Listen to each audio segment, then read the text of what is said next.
Welcome back, I'm Sean, and after checking out the Edifier G4k keyboard previously, today we got another opportunity to review another keyboard on our channel, the Monka Storm. So let's check it out.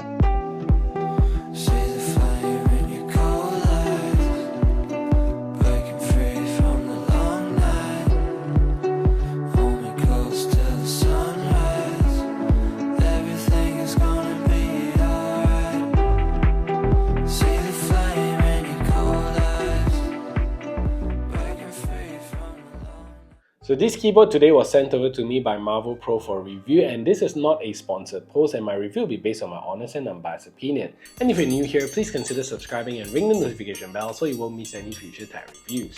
So the KG991W or the Monka Storm is a very similar keyboard with the same form factor as the Edifier G4k, with lots of features to offer, and comes in at a price of $99 or about 470 Malaysian ringgit.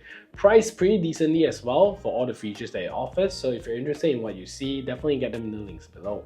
So the first thing that I noticed when holding the keyboard is the weight, and I can actually feel the slightly lighter weight of this keyboard because the G4k was quite heavy at 1060 grams, but the Monka Storm here is about 100 grams lighter, and you can actually feel that. However, in my opinion here, this weight reduction comes with a cost because unlike the G4k, which was built like a tank, there is no flex on the Edifier, but the Monka Storm uses a thinner, less firm plastic, so you can actually feel the flex on the board, and you do hear it creak as well when you try to twist it or move it around.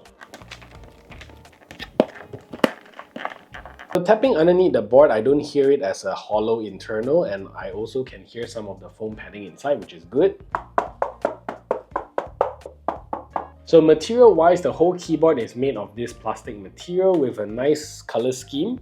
Black keys with a combo of white and orange red accent keys here and there. And again, this is a 97 key 1800 keyboard layout, which is also 97 plus 1 because you also get this knob here to control your keyboard, but the knob here doesn't feel like it's metal. So here you also get a nice RGB backlit keyboard here, and this is really bright as well. And I think the glow that we get with the Monka Storm here is also really beautiful and well distributed. I personally really love the lighting effects that you get with this board, and you get a total of 20 lighting effects to choose from. So at the side here, you also get a very well laid out light indicator for the num lock, caps lock, windows lock, and also get a nice large on-off switch at the bottom here, which is super handy. And not to forget that the unique feature of this keyboard here is actually the screen that it comes with, and you get to configure many different things, but after using it for a while, I feel that certain things like changing volume, switching between Windows or Mac layout, would be better to have a physical switch, else it becomes a hassle to always go into the screen to configure. So that's my opinion. And the knob here isn't really linear. As you can see, if I move the switch, it sometimes doesn't register, and you really need to like move it to get it going to actually register something. So at the back of the board is also a USB port to charge up the keyboard or to also use it plugged in. So I like it that it's in the middle here and not at the side, where some keyboards actually come in at the side. And at the bottom here, you're going to get a 3-level stand, so 1 level, 2 level, the small one, and also the 3 level, which is the big one. So at the left hand side here, you're also going to get a cozy little spot to store your 2.4 GHz dongle if you're not using it, which is super thoughtful. And speaking of the dongle, this is a tri-mode keyboard, so you do get to use it with the 2.4 GHz dongle via Bluetooth or via the USB cable. So starting with the keycaps, what you're getting here is also a nice PBT double shot keycaps. You can see now that the plastic here has 2 different colors. And this is great because in the case of this keycaps, it has a shine-through font, which is fantastic. And because it is a PBT keycap, it doesn't shine or fade, so it will last you for a long time. So the keycaps here also has a smooth texture, and unlike the grainier textured keycaps that you get with the Edifier. So the switches that we get here is Marvo Pro's purple axis switches, and it has a light 50 gram rated pressure. And from my test, this keycap sounds very similar to the Gateron brown switches and that I have here, so you can hear the keycap sound later. However, the switches that we have here does not come looped from the factory, so you do get that more tactile sounding keys, but you can always loop them yourself. And the switches here are also fully hot swappable, so if you fancy using your own switches or a different switches or a different switch, you can also feel free to just pull them out and swap it with something that you already have or prefer.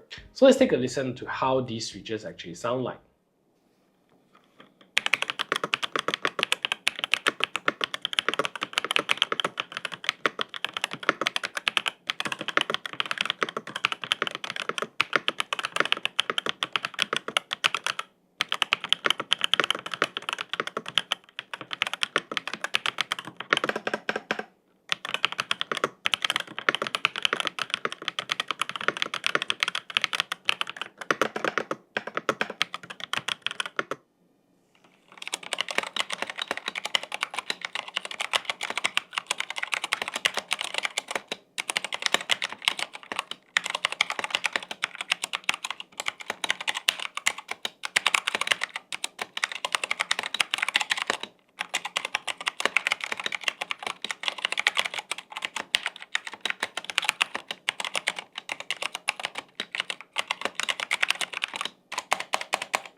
So battery life on this keyboard is pretty good, and the keyboard comes with the same 4000 mAh battery life, and the board does go into standby mode pretty quickly and turns off after a while if you're not using it to save battery life. And if you use it with the RGB for a couple of hours a day, you should be able to squeeze about 3 to 4 days of battery life out of it. So overall, I think this is a nice board to type on. It sounds good and easy to type, and I actually like the layout a lot better on this keyboard, as the keys are quite nicely placed, so it's more convenient for me to press around, especially that delete button. However, I still failed to find the print screen button up till today, right? And I wish that the board has a slightly sturdier plastic build and basic functions that I don't have to dig into the scroll menu to actually find it.